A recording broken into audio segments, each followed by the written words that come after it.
And I always refer to her as the fiercest woman in the West. Thelma could not be who she was if she did not have that fierceness and that power within her to be the woman that she was and be her. My mom had this word, and we use it quite a bit. It's autochtones, and it's being your own boss and standing in your own space, and my mom lived that. Thelma Chalifoux was born February 8, 1929, in Calgary, Alberta. Her father, a proud Métis, taught her to work hard and value her roots. She always talked about him being her best friend, and he would say, "Thelma, we are the Métis and we are the best." And he always instilled that in her about our culture. Driven by her compassion, Chalifoux volunteered in soup kitchens and joined the Military Reserve Force during the Second World War. She was writing letters to the soldiers back in World War II there, and she liked to dance, and so that's how she met my dad. When the marriage became abusive, Chalifoux left with her children and went to social services for help. The children were then taken from her and placed in the child welfare system during the 60s scoop. I think that really ignited her warrior spirit because she really worked hard to get us back together as a family.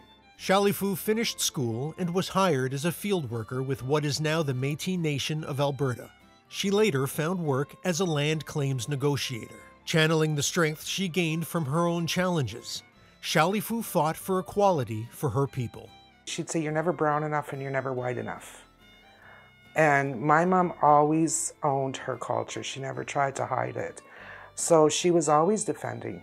So she would go into the meeting and she'd plant her little Métis flag right in front of her, and letting them know that we're the Métis and we're here to negotiate on behalf of our people. Chalifoux co-founded the Slave Lake Native Friendship Center, which provides programs and services for urban Indigenous people.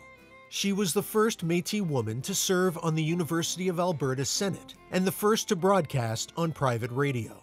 Thelma she was a doer. She could get things done. She was a spitfire of a woman, and she seen a need, and she didn't let anything stop her. And she would never accept the status quo. Like if she knew there was a social justice issue that needed changing, then she worked hard to change it.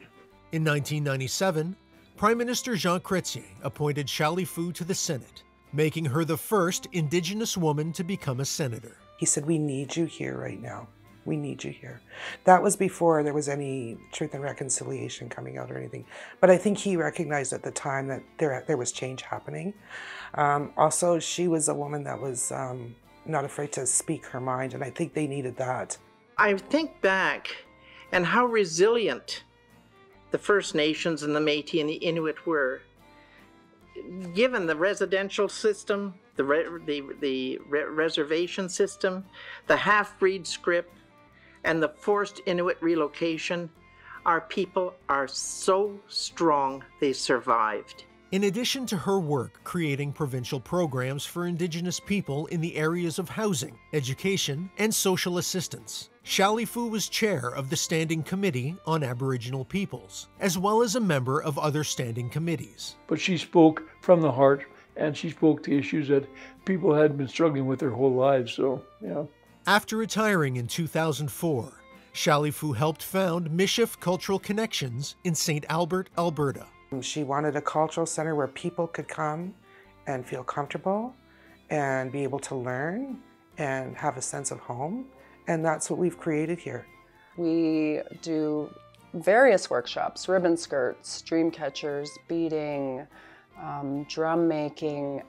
So there's usually a class going on here every weekend. That's really important for us because that is what allows us to keep Thelma's legacy open and going.